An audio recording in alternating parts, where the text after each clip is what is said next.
What is up, guys? And I am Randy, and welcome to another deck profile. And in this one, I'm going to be taking my hand at Unchained Twins, the Unchained deck. Now, it's a Fiend control deck. I mean, it's gotten some hype. It's been like a rogue contender for a while. And, since the, ban list updated, perfect time to take it out and just see what I can really do with it. So without further ado, let's just get right into it. Now, the newest support that I know of, because I'm not an all-time Unchained player, like I thought the deck was really cool. I do like certain control strategies, but I say this is the newest card, Sarama. It's kind of like what I say the deck needed in a sense to make it more complete.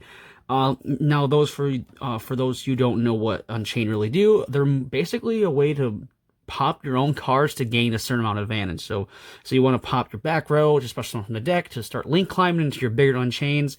It's crazy. It's pretty interesting. And then you just set a bunch of back row and just stall and control and say win the game. But Sarama is definitely one of the major pieces in here. It's insane. So we're rocking 3 of Sarama, 3 of Rakea. Now for all of you, the Rakea and the next one, Aruha, have like very similar abilities. I say quick effect. You can target one card you control, destroy it. So you'll see later why that is relevant in a little bit here. And then you can, but the most important thing is it locks you into Fiends for the rest of the turn, which, I mean, it's really no big deal. I mean, the entire extra deck is Fiends the most part. But say if this card is in the field when it's destroyed by a card effect, except for by itself, or by battle, you can special summon one Unchained monster from your hand or deck. So this is where the gain advantage comes in. And then, of course, we're rocking 3. Let's say Ruha. You can target one card in the control and special summon monsters. Let's say locks you into Fiends. Also destroy the card, and if you do, special summon this card from your hand. So this is kind of like an extender in a sense. So it's just a way to get another Unchained on the board and start your combos and get everything else. And now we have basically the important part of the deck. Now I've seen a lot of people the ratios on this guy goes all over the place, like it's insane. But since the main extra deck monster, well, not the main, but like one of the link climbs requires an Unchained Soul. You want to see Unchained Souls. I mean, there's tons of ways to special summon him, but he's also a big body. I mean, 3K, big beater. But what he does, you can only special summon him once per turn. And then if cards you control is destroyed by battle or card effect, you can special summon this card from your hand. So if you pop one of your cards, you can special summon him out, get effects off, just go from there.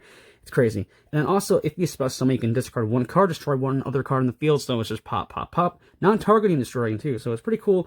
Then once per turn during the end phase, if this card is on the graveyard because it was destroyed on the field and sent to this turn, he floats back, but he goes to the bottom of the deck when he leaves the field. So I mean, I think he's just a great card. 3K beater he's an insane card. And then, of course, the other last Unchained Soul is one Unchained Soul Disaster.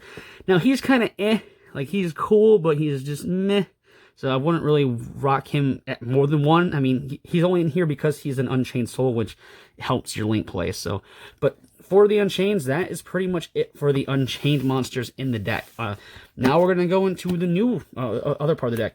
And the newest part is 3 Tour Guide. She came back to 3. Now, it's crazy. When she's normal summon, you can special summon a level 3 Fiend monster from your hand or deck. Now, it's an instant way to get your Sarama, your Horas out, or your Rikas. Just a free way to get it out, and if it does get hand trapped, it don't matter. This deck can extend past the hand trap, so it's kind of a good hand trap bait too, in a sense. So, and it's just a free monster on board, and it's a free just monster. You get her out, so definitely cool at 3. Then hand traps, meta. I mean, if there is any meta, I just rock 3 Ghost Ogre. You can swap in and out of any hand trap that you really want. It's all about personal preference, really, for hand traps. Like, this deck wants to disrupt you on the opponent's turn. Then I went for more of a control build, so I did sneak one Vanity's Fiend in, because he's a Fiend. I mean, he does have the synergy. In case you don't use your normal summon, if you open him up, you can just pop a Vanity's Fiend down at the end of your combo, which does come up sometimes. Then for the last monster, one Pankratops, because it's just free pop. Like, he's just a beast of a card still. But that will be it for the monster cards. Now we're going to go into the spells. We have 3 Prison. Now, for this deck has become a lot more budget recently, because Prison, I know, was the most expensive card of the entire deck since I got reprinted in the Megatins. Definitely brought down the ceiling for the deck a lot. So this is basically your Rota of the deck. You can add one Unchained card from your deck to your hand, search as anything in the deck, pretty much. And also, if this card is set and destroyed, you can summon an Unchained monster from your deck. So, like, it gets you the advantage. Then one Howling. It has a cool first effect. Don't get me wrong. If you link summon an Unchained Link monster, you can a target pop, which is pretty good. But if it's set, you special summon an Unchained monster from your deck. Now, all the Unchained spells and traps have that effect where if they get popped, they special summon. So definitely. Then, of course, for our draws power, we are rocking 3 Pot of Extravagance. I mean, you really don't care for your extra deck, so it's just a free +1. I mean, honestly, like, it's crazy. And also really happy this card did get printed in the Megatons, drive down the price, so I do gotta pick up my copies from them. Then board wipes, because screw it, Dark Hole. I mean, you want to pop some of your stuff. If one of your Unchaineds get destroyed, it just triggers off its effects. It's a way to get in their effects. And also, of course, MST. Set one of your traps or set something, pop it, special summon, gets a free extender on board. Like, MST is just basically a free extension. Like, it's crazy. And plus, also, it's disruptive. Now, if you want, you can rock Twin Twister, of course, just to pop 2. But MST, I just thought just throw it in, test that out, see how it is. I'm probably going to rock Twin Twister after that. But now we have the traps. 3, Escaped of the Unchained. Now, you can discard, target 1 Unchained monster you control, and target 1 card in the field, pop both. So it pops both. Also, then it triggers your Chain monster. Then also, if this card is set, this set card is destroyed by a card effect, you can special summon an Unchained monster from your deck. So, bam. And then, of course, we have 3 Abominable Chamber of the Unchained.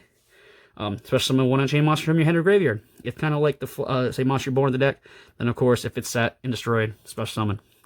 And the last trap of the deck, we have 3 evenly matched. Board wipe. It's insane. Crazy card. Definitely pick these up if you can. But that is it for the main deck. Now, I really love this deck. It's a cool concept. You really don't see that often. Like, you just pop your own stuff to get back advantage. Like, what? Okay. So now we're going with the links. We're going to start with the generic links first, and then we're going to work into the Unchained links. First, of course, I say Nightmare Cerberus and Nightmare Phoenix because the cards do lock you into Fiends. You just have your generic spot removal for monster and spells and traps. Then, of course, 1 Topological Zerboas. You can make her, say banish the whole field. It's crazy. Of course, with Transvania and also Bomber Dragon as well. Just board wipes in general. Just pop everything, triggers everything. It's crazy. Then, of course, we're rocking 1 Borreload Dragon. If you want, you can rock Borreload Sword. You can just rock any big Link 4 you want. I like Borreload just to go with just a big beater, take your opponent's stuff, disrupt them. Then, of course, 1 Transco Talker. This guy just, not Transco, but Access Co Talker. He just wins up, he just wins games. Like, it's nuts. Like, he just pops everything, swings, and kills. But that will be it for the generic links. We're going to go to the Unchained links now and see what they do. Now, first off, we have 3 Unchained Soul of Anguish. 2 monsters, including Unchained Soul Monster. 24, Link 3, you can target 1 face-up monster your opponent controls. Immediately after this effect resolves, Link summon 1 Dark Link monster, except for Unchained Soul, by using your opponent's monster. So he uses your opponent's monster Link Climb, which disrupts them. Now, this card in the field is destroyed by battle or card effect. Target 1 fiend monster in your graveyard, add it to your hand. So, let's say way to disrupt your opponent. So, bam. Then, of course, we have 3 Soul of Rage. During your opponent's main phase, quick effect can target 1 face-up special summon monster your opponent controls. Immediately after this effect resolves, Link summon 1 dark monster your opponent controls. Link summon 1 dark Link monster except for Unchained Soul of Rage by using the opponent's monster and card you control. So it's a way to instant link into Anguish. So quick disruption on your opponent's turn, quick effect. Bam, disrupt their entire play, shut them down. Like, it's crazy. And then, of course, he has the float effect as well as same as Anguish. Then, of course, our big beater of the deck, 2 Unchained Abomination. I mean, he's a extra deck staple in some decks anyway. So if a card in the field is destroyed by card effect, except for him, target 1 card in the field and destroy it. And when another monster is destroyed by battle, you can target 1 card in the field and destroy it. And then during the end phase, target 1 card in the field and destroy it. Like, he just clears boards. I mean, targeting, of course, kind of meh, but still, 3 pops and 1 card that can happen in 1 turn. Like, that's pretty crazy. Abomination is no joke sometimes. Like, especially you get them off. But this has been the Unchained deck profile. Now, I really like this deck. I've been testing it a little bit, like say a couple friends that come over and just have like a mini local or something like that. I like it. It's an interesting deck, something out of my comfort zone. I've been trying to do that because the whole quarantine thing kind of lets me experiment a little more instead of my combo OTK style that I really enjoy, but really liking the control. So I thought Unchained would be a good way to dip my feet into that concept. But I say, let me know in the comments down below what you think of the deck profile. I say, leave a like, comment, and subscribe like always, and ring the bell next time I upload a video. You'll instantly know if YouTube wants to work this day. But I say, stay safe, stay healthy, And until my next video, bye-bye.